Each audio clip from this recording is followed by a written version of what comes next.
पुरी चंदनपुर थाना अंचल में जड़े नाबालिका को विलंबित राति दुष्कर्म होता अभियोग होइछे।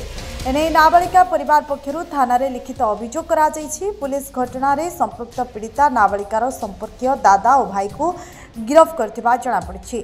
गत मंगलवार विलंबित राति रे नाबालिकार परिवार लोके काली पूजा भसाणी देखा जाइथिबा बेले गिरफ अभियुक्त दुई जण नाबालिका को एकुटिया देखि घरे बलपूर्वक पशि दुष्कर्म करथिले। घटना पर स्थानीय लोके घटना को चपई दबाई नाबालिका परिवार उपरे चाप प्रयोग करथिले, किंतु गतकाली नाबालिका निज मां सह कथा ही थाना को जाई अभियुक्तों विरुद्ध में लिखित अभियोग करबा परे पुलिस दुई जन को गिरफ्त करिछि। एने एसडीपीओ रवि नारायण भंज एवं फोरेंसिक टीम घटनास्थल को जाई तदंत आरंभ करिसेंति।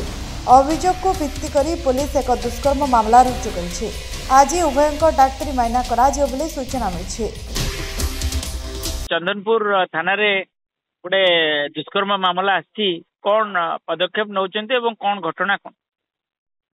एक्चुअली जैसे जने नाबालिका से आसी अभियोग कले जे तांकर वीर नरसिंहपुर भोईसाही जो अच्छी दक्षिण भोईसाही से आम काली पूजा भसाणी दिन से एकुटिया थे हठात दु जन पड़ोशी दादा संपर्क दादा हे और जन संपर्क भाई हे से घर बस दुष्कर्म कर अभियोग कर आम दु जन को अटक रखीचु।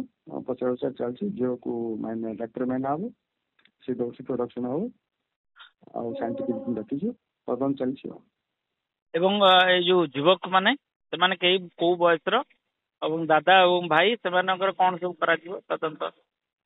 हाँ तदंत अटक रखी इंटरोगेशन कर डाक्तर माइना जब आसिले डाक्तर माइना कर जहाँ विधिगत अच्छी आईन अनुसार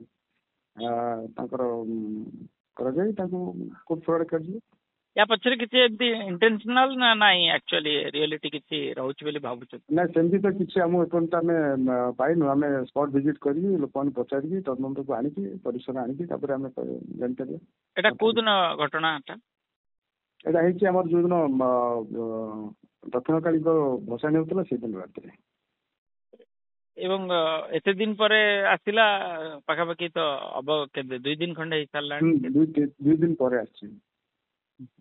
झील को मध्य पचरा उचरा करा जाउछि निश्चित मीडिया संग द्वारा पचरा बुझा करा जी। धन्यवाद। पुरी रंजित मिश्र रिपोर्ट यूबीसी ओडिया।